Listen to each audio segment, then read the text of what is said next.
Under adjudication বা বিচারাধীন থাকা অবস্থায় যে সমস্ত ভোটারের নাম ডিলিট করে দেওয়া হয়েছে তাদেরকে ট্রাইব্যুনালে আবেদন করতে হচ্ছে, অর্থাৎ ট্রাইব্যুনালে অ্যাপিল করতে হচ্ছে। তো এই ট্রাইব্যুনাল অ্যাপিলটা আপনারা দুটো প্রসেসে করতে পারবেন, অফলাইন এবং অনলাইন।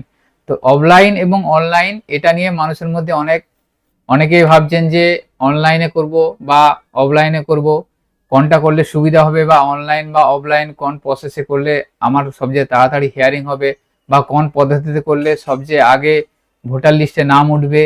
এছাড়াও আপনারা অনলাইনে করলে আপনাদের সুবিধা হবে কি না, অফলাইনে করলে সুবিধা হবে, বা অনলাইন এবং অফলাইন এই দুটো প্রসেসের মধ্যে কি পার্থক্য রয়েছে, এই সমস্ত বিভিন্ন রকম প্রশ্নের সঠিক একটা ধারণা দেওয়ার জন্য আজকের ভিডিও। তাই আজকের ভিডিওটি আপনারা স্কিপ না করে আপনারা সম্পূর্ণ দেখবেন। অনলাইন এবং অফলাইন সম্পর্কিত একটি সঠিক ধারণা দেওয়ার চেষ্টা করব।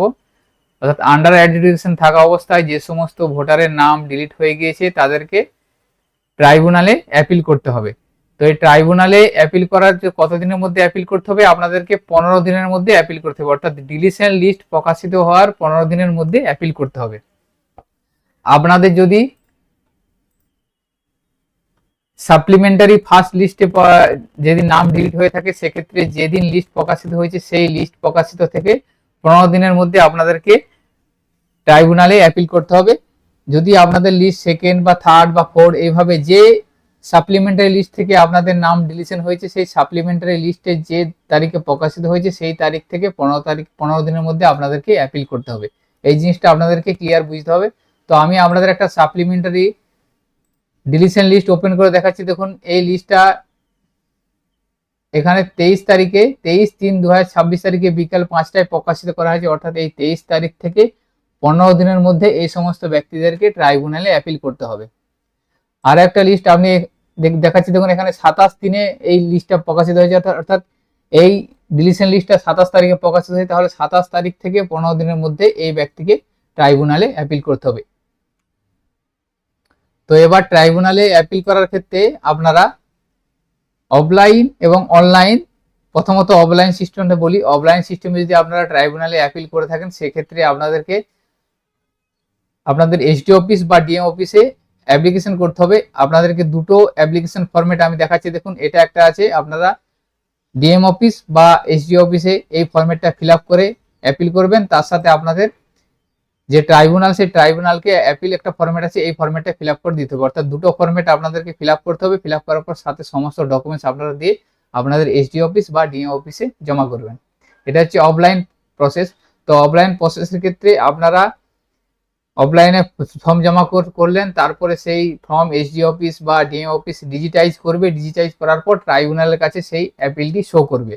তাহলে এটা একটা লং প্রসেস হয়ে যাচ্ছে। আপনারা যদি অনলাইনে করে থাকেন, সরাসরি আপনাদের অ্যাপ্লিকেশনটা ডিজিটাইজ হয়ে যাচ্ছে, সরাসরি সেটা ট্রাইব্যুনালের কাছে শো করে যাবে। অর্থাৎ অফলাইনের থেকে অনলাইন প্রসেসটা আগে হওয়ার সম্ভাবনা বেশি থাকবে, কারণ অনলাইনে সরাসরি ডিজিটাইজ হচ্ছে এবং অফলাইনে আপনি জমা করবেন। জমা করার পর সেটা এসডি অফিস বা ডিএম অফিস ডিজিটাইজ করবে, তারপরে সেটা ট্রাইব্যুনালের কাছে শো করবে।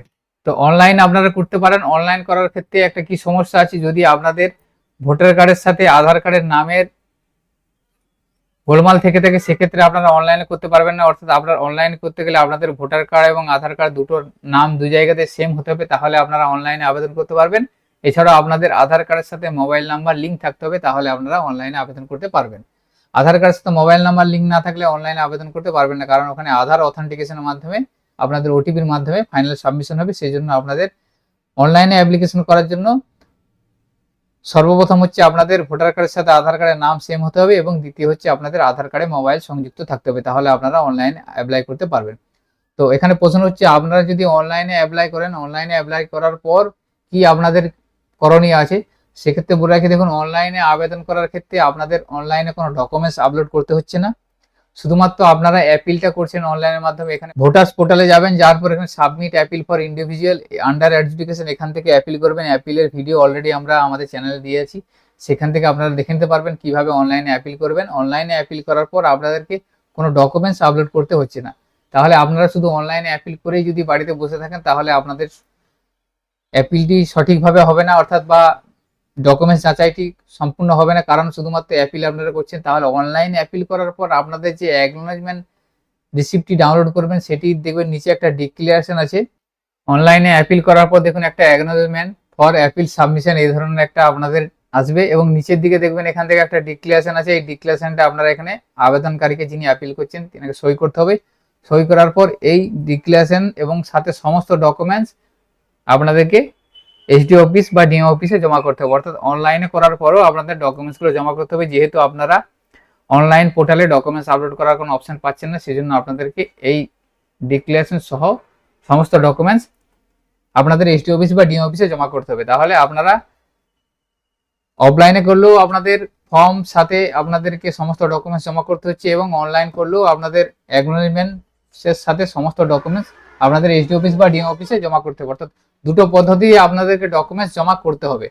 তাহলে এখানে হচ্ছে আপনারা যদি অনলাইনে করেন তাহলে সরাসরি আপনাদের ডিজিটাইজ হয়ে যাচ্ছে, সরাসরি আপনাদের অ্যাপিলটি ট্রাইব্যুনালের কাছে পৌঁছে যাচ্ছে, এবং অফলাইন করলে আপনাদের সেই অ্যাপিলটি এসডি অফিস বা ডিএম অফিস ডিজিটাইজ করার পর তারপরে ট্রাইব্যুনালের কাছে পৌঁছাবে। অর্থাৎ এই প্রসেসটা একটু সময় লেগে যাবে। সেজন্য আমি আপনাদের বলবো, যদি আপনাদের আধার কার্ডের সাথে ভোটার কার্ডের নাম সঠিক থাকে এবং আধার কার্ডের সাথে মোবাইল নাম্বার সংযুক্ত থেকে থাকে, তাহলে আপনারা সরাসরি অনলাইনে অ্যাপিলটা করে নেবেন।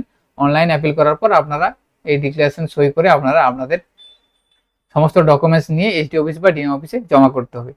তো এখানে দেখুন আপনারা ফার্স্ট সাপ্লিমেন্টারি লিস্ট যে 23 তারিখে প্রকাশিত করা হয়েছিল, যদি আপনাদের ফার্স্ট সাপ্লিমেন্টারি ডিলিটেড লিস্টে ডিলিট হয়ে থাকে নাম, সেক্ষেত্রে আপনাদের সামনে যে 6 তারিখ আছে 6 তারিখে লাস্ট ডেট, সেই 6 তারিখের মধ্যে আপনাদের অ্যাপিল করতে হবে। যদি আপনাদের ফার্স্ট সাপ্লিমেন্টারি থেকে ডিলিট হয়ে থাকে তাহলে আপনাদের 6 তারিখের মধ্যে এই অ্যাপিল প্রসেসটা কমপ্লিট করতে হবে। তো আপনারা দেখে নেবেন যে আপনাদের সাপ্লিমেন্টারি যে লিস্টে যে ডিলিট হয়েছে সেই লিস্টটা কত তারিখে প্রকাশিত করা হয়েছে, সেই তারিখ থেকে আপনাদের 15 দিনের মধ্যে অ্যাপিলটা করে নেবেন। তো আপনারা অনলাইন বা অফলাইন যে কোনো পদ্ধতিতে অ্যাপিল করুন কেন, আমাদের দুই রকম পদ্ধতি ভিডিও দেওয়া আছে আমাদের চ্যানেলে। আপনারা সঠিক নিয়মে কিভাবে করবেন সেটা আমাদের ভিডিওর মাধ্যমে জেনে নিতে পারবেন।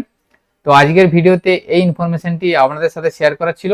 সকলের সুবিধার্থে ভিডিওটি শেয়ার করবেন। ভিডিওটি যদি ভালো লেগে থাকে লাইক করবেন, এবং আমাদের চ্যানেলে যদি আপনারা নতুন হয়ে থাকেন চ্যানেলটিকে সাবস্ক্রাইব করে রাখবেন। সকলে ভালো থাকবেন, সুস্থ থাকবেন, ধন্যবাদ।